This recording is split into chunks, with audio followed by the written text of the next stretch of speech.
authors, and welcome to Overhaul My Vlog. My name is Meg Trask. I am the editor-in-chief at Overhaul My Novel and author of Write That Book You Keep Talking About. So the patrons have decided today we're talking about narrative voice. In fact, the title of this video is It's Not Them, It's You. Now, the reason for this title today is that very recently and very frequently I receive messages saying that people just aren't getting someone's book. You've written an article, you've written a short story, you've written a long story, and the feedback you're getting is, I don't get it, or here are the things I think aren't great, and how the author is interpreting that is, oh, people just don't get it. So there's a couple ways that you can look at this. Now, obviously, there are going to be members of your audience who just don't get what you've written, and ultimately, that is not the worst thing. You know, your book is crafted for a specific audience, obviously. The problem arises when the shortcomings are yours and you are blaming those shortcomings on the audience. So you're saying something like, oh, they don't get it. And in reality, the problem is that you have somehow failed to clarify something within your narrative, within your story, or within your plot. So I'd like to talk about that today, and I'm actually going to read you a passage from my book, Write That Book You Keep Talking About, which you can pick up on Amazon. It is under my real name, Meg Trask. So I've been doing news reports today. So the snippet goes, one way you can help define your voice is to be bold in your prose. Don't be afraid to write what's on your mind. It's not the first time I've said this, and it won't be the last. Don't leave your reader guessing or give them the opportunity to decide how they feel. Make it very clear where you, as the narrator, or where the character from their perspective stand and feel. Use descriptions of events to create an emotion or impression. Never leave any article or scene open to interpretation. You should always write with purpose, each sentence building toward a crescendo that will tie all of the previous ones together. So, what this means to start with, building your narrative voice. This is something that I have said many times before will just come with practice. The more that you write, the stronger your narrative voice will get. And this is fantastic. However, there's a trick you can use to make it a little bit stronger, a little bit sooner, and that is to be bold, to be straightforward, and to write with purpose.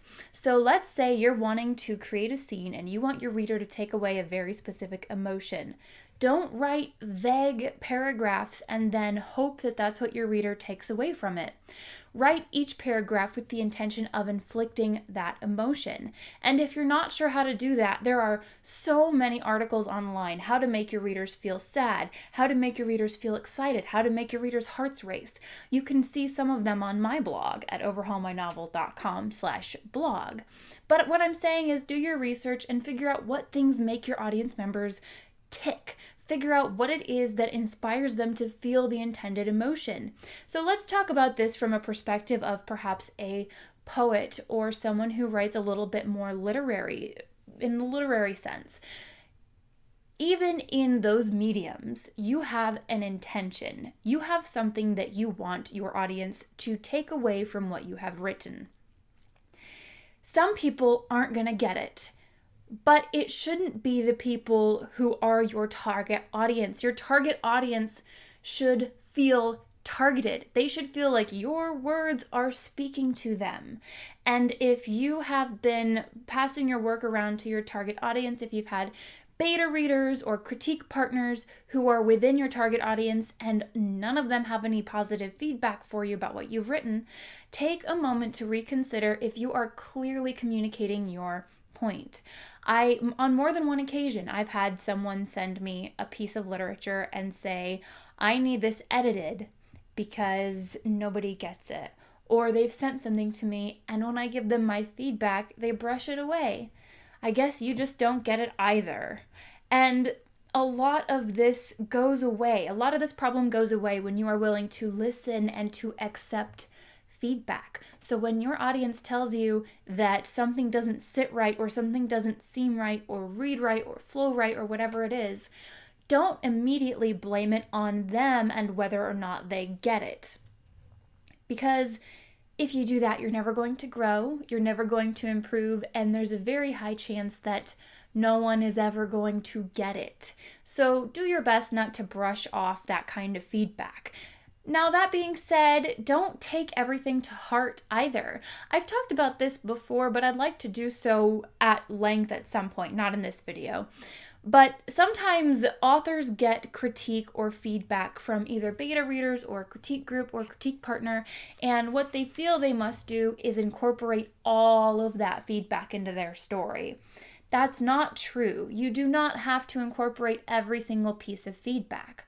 But what you have to do is listen to it, accept that that is their feedback, and don't just blame any misunderstandings on them.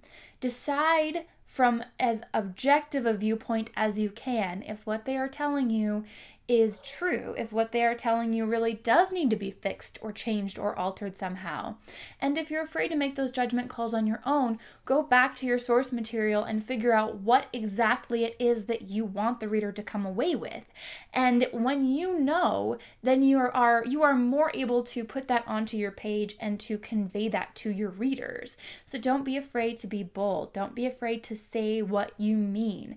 And at the same time, listen to your beta feedback, but don't be afraid to say, no, that's not going to serve my story. But also, yes, I think you're right. That can serve my story. There's another section in here.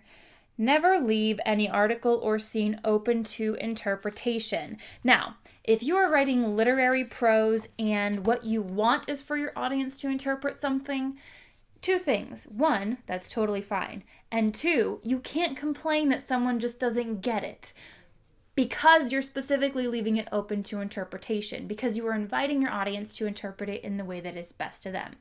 However, as a general rule, when you are writing, there is a purpose that you're trying to communicate, that you're trying to convey to your readers. So don't write things that are vague. If you want to say how a person feels about a scene, we learn not to necessarily use adjectives or to say, oh, Sarah felt sad. Well, don't say Sarah felt sad, but consider the emotions, consider the physical sensations and the psychological sensations that you experience when you are sad, and put those on the page. Make it clear that Sarah is feeling sad.